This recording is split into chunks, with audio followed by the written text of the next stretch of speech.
Ayan mga kabay, magandang hapon mga kabay.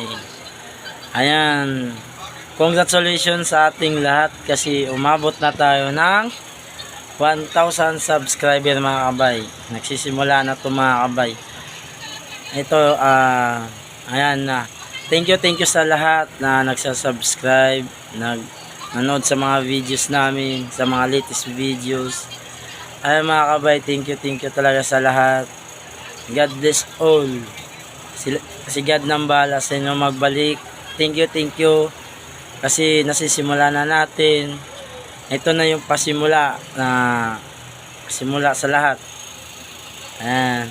Tapos, ayan, sana hindi tayo magsasawang manood, mag-share, mag-subscribe, mag-like, share sa mga videos natin na ina-upload mga kabay.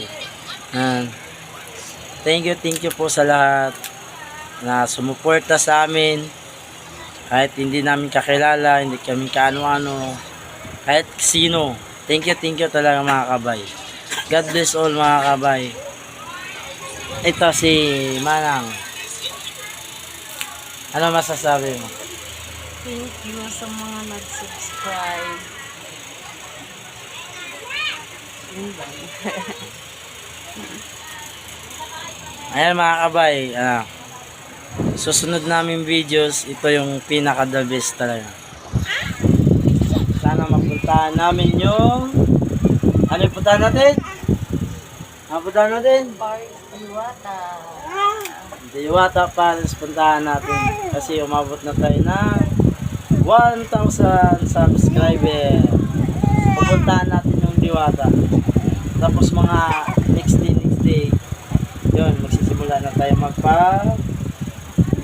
magpapalaro tayo. Yan. Cute na. Kasi nasimula na mga kabay. Nakala namin hindi matutupad kasi syempre nagsimula ka sa walang subscriber, zero talaga. Ngayon, di akalain 1 month lang umabot tayo ng 1,000 plus subscriber. Sabi, hindi makapaniwala. Hindi ako parang kagabi, hindi ako nakatulog eh. Pero ito guys, thank you mga kabay. Thank you talaga. Ayan, ito yung baby na makulit yan. Sis? Nakakagana na daw kami kasi yun ang goal namin pag umabot tayo ng 1,000 subscriber.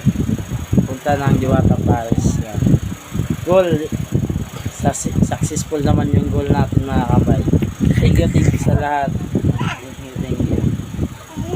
Wala na akong masabi kundi thank you. God bless all. At sana tuloy nyo kami supportahan sa mga videos namin, latest videos namin. Ayan, ito yung pinaka the best susunod namin videos kasi sa Monday na pupunta kami ng Diwata Paris. Hindi namin yan i-skip o hindi namin yan pababayaan. Mapupuntahan namin yan kasi yun yung goal namin pag umabot ng 1,000 subscriber. Goal namin ng kami tatlo pupunta kami ng Diwata Paris. Pero ako lang makakain ng baka Diwata Paris. Yung isa Sikin yun, di ba mama? Sikin Diwata Sikin Joy. Ayan, yun yung pupuntahan namin. Sana maging okay lahat. Sana pagpunta namin yung matiwasay kasi syempre sana may priority din sila para maaga-aga tayo makakain. Sana nga kasi yung namin, sana ma-meet namin si Diwata. Hindi ko alam kung anong tutupang ba sa Diwata Paris. Sana ma-meet namin. Sana hindi yung totoo yung mga balita na sinasabi na yung masarap yung si Diwata suklado. Sana hindi yun ma-experience natin kasi syempre influencer din yung si Diwata, tapos bago lang din siya sumikat. Yung mga nakaraang videos, iwan ko, hindi kasi ako naniniwala kung hindi namin ma-experience yung pupuntahan namin Diwata Paris. Hindi kami maniniwala yung ugali ni Diwata kung totoo talagang ganun yung suplado. Syempre naman si Diwata siguro pagod siguro yun, puyat, kaya ganun yun. Sana hindi mga ganun ma-experience yung mga na-experience ng iba. Tapos yun naman sa mga naninira naman kay Diwata, good job na lang sa inyo. Sana hindi yun hindi kayo naninira ng tao. Kung umaangat yung tao, huwag nyo siraan. Dapat kayo support na lang kasi si Diwata sobrang sikat na, di ba? Si Diwata kumita ng malaki, ikaw naninira.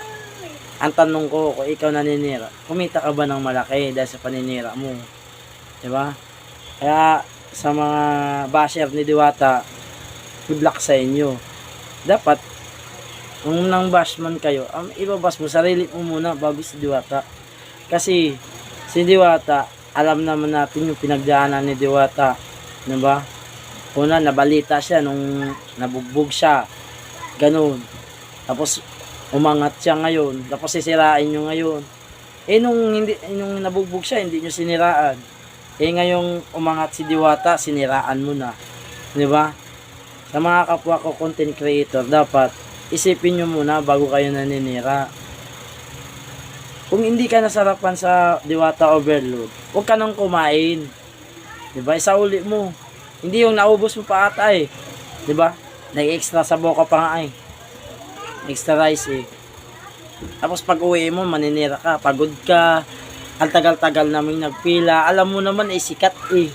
Sikat yung Diwata Paris. Diba? Diba? Kaya kung sumikat man yan si Diwata, sariling sikap yan. Diba? Dahil sa kanyang sariling sikap, sumikat siya, yumaman siya. Kaya ikaw, mangbabash ka, magsikap ka na rin na umangat ka, sumikat ka. Hindi yung naiinis talaga ako dahil sa nakikita ko mga video sa vlog ng iba. Sa mga YouTube, Facebook, yun ang paninira nila eh. Pero wala eh. Hindi mo matitinag si Diwata, Paris, hindi. Talagang sikat na siya, yumaman na siya. Given na yan sa kanya. Yun na yung sa kanya, yun na sa tadhana na talaga yun sa kanya. Hindi ka nga naninira yung nakulong, yung muntik siya nakulong. Di ba? O si paano mo nasabi, sana ngayon, di ba, sumikat na rin. Lahat ng mga nabalita, sumikat. Sinikapan nila. Kahit nakulong man sila, nagsikap sila sa sarili nila. Tapos ngayon sumikat na sila, may mga maninira talaga. Hindi mo maiwasan yan, totoo. Kaya ikaw, magsikap ka na lang. Sarili mo sikap. Sikapin mo sarili mo umangat. Hindi mo maninira ka ng kapwa mo content creator. Diba? Hindi mo kailangang manira para sumikat. Hindi mo kailangan manira para yumaman. Kailangan mo yung yumaman na nauna sa'yo, yung mga taong sumikat, dapat inspiration mo na lang yun. Yun yung inspiration mo, dapat maabot ko yan, makukuha ko yung narating sa kanila. Ganun yun, hindi yung ikaw mismo sisira. Diba? Ayan, thank you mga kabays. God bless all. Happy 1,000 plus subscriber. Thank you, hindi namin maakalain, naaabot kami. Ayan, Diwata Paris, see you in Monday. Thank you, God bless.